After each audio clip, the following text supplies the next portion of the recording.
The Rhode v. Bonta decision has finally been dropped, and oh yeah, it's a good one for the Second Amendment community. Let's talk about it.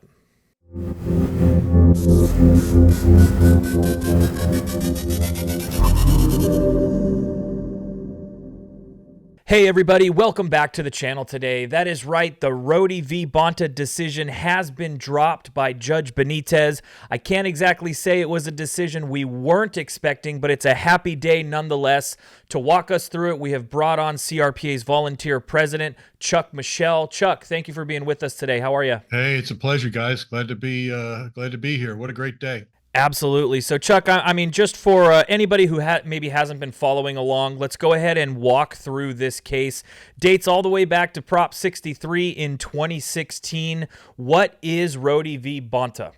So part of Prop 63 was designed to make it as difficult or impossible to buy ammunition. They put all kinds of restrictions on what ammunition you could buy based on what firearm you had registered in whatever caliber. And they also banned the mail order importation of ammunition. They prohibited Californians from buying ammunition in neighboring states and bringing it back into the state of California. And they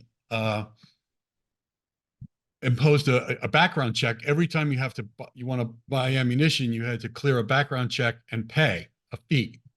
So this was always designed, just as almost all of the gun control laws coming out of the Sacramento bureaucrats are, to make it harder to exercise your Second Amendment rights. So CRPA stepped up and immediately challenged the law. Ironically, we won several years ago in front of Judge Benitez in the United States District Court in San Diego. That decision was appealed to the Ninth Circuit, and then Rhode and several other cases that we had going were stayed while the Duncan decision on the magazine possession ban was heard by the en banc panel in the Ninth Circuit, the 11-judge panel. We lost 7-4 there after we won in the 3-judge panel. That case we took up to the Supreme Court, and the Supreme Court held it until after it issued Bruin. Then when it did issue Bruin, it sent Duncan back down. And at the same time, the Ninth Circuit remanded Duncan, Rhode, and I believe another case back down to Judge Benitez to reevaluate the law now under the Bruin test.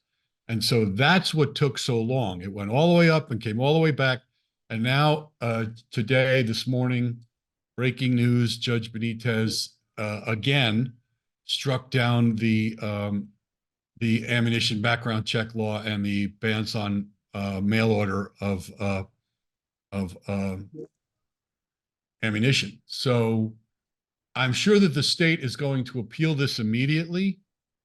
I want to make sure I give proper credit to the other plaintiffs that we had in this case. Shooter's Emporium, Sam Shooter's Emporium, Ammo Depot, and Able Ammo. Those guys helped us out with this from day one, and they deserve a lot of credit and your business if you want to buy some ammunition. I think there may be a little bit of a freedom week here where you can actually order some ammunition online. But I'm sure that the state will be appealing this today and seeking an emergency injunction, a stay, I should say, against the injunction so that the law will remain in effect while it's appealed. That just happened on one of our other cases. And depending on who the judges are on the motions panel, remember there's a motions panel and then a merits panel. The motions panel decides housekeeping type stuff like whether or not a stay should be issued. So we're going to have to fight that next. They're going to try and hold the injunction back while they appeal it. We're going to fight them on that. But there may be a little bit of a window here. You can contact some of those dealers and see if they're selling in the state. It's not going to last long. I mean, I wouldn't be surprised if the DOJ runs to the Ninth Circuit, within an hour here. So. Well, that's what I kind of wanted to ask you about that. Not necessarily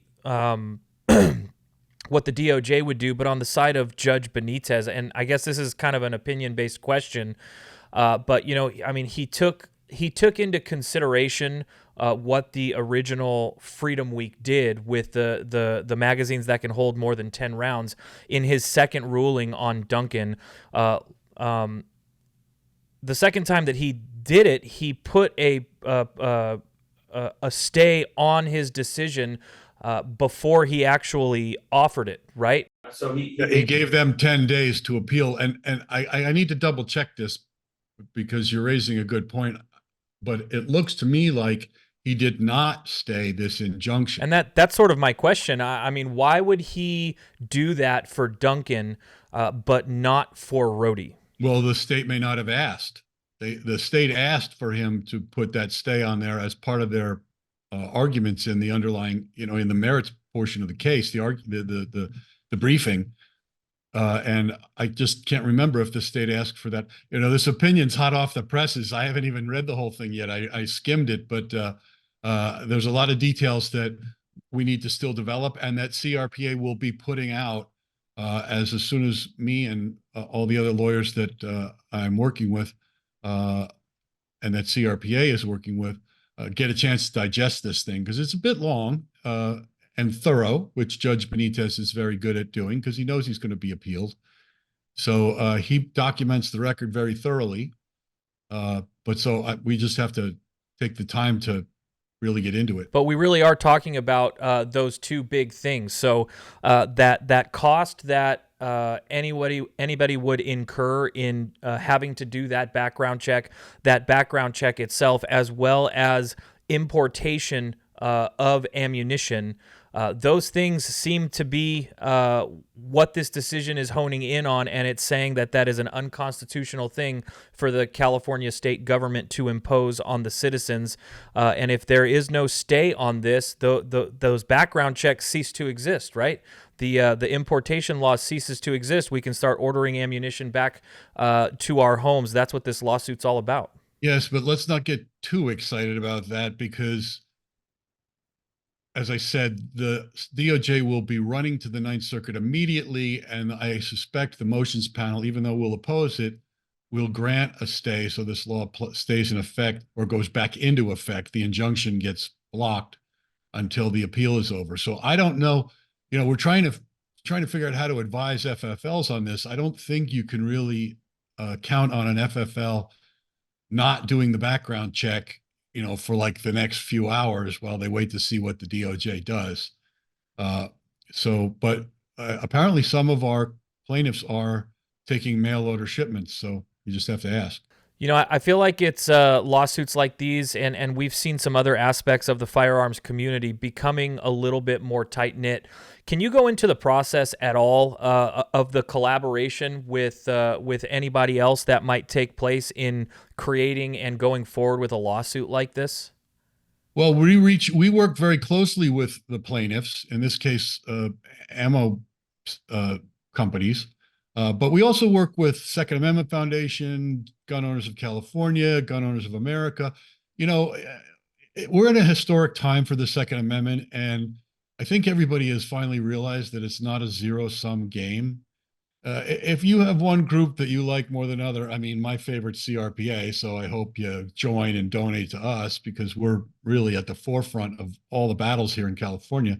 But if you like a different group, if they get a lot of donations and we need money to fund a lawsuit, we talk to each other about how we're going to put together the funding. And so it's really refreshing because everybody kind of recognizes that this is a historic time and we really can't be competing with each other or bad-mouthing each other about different perhaps priorities or approaches.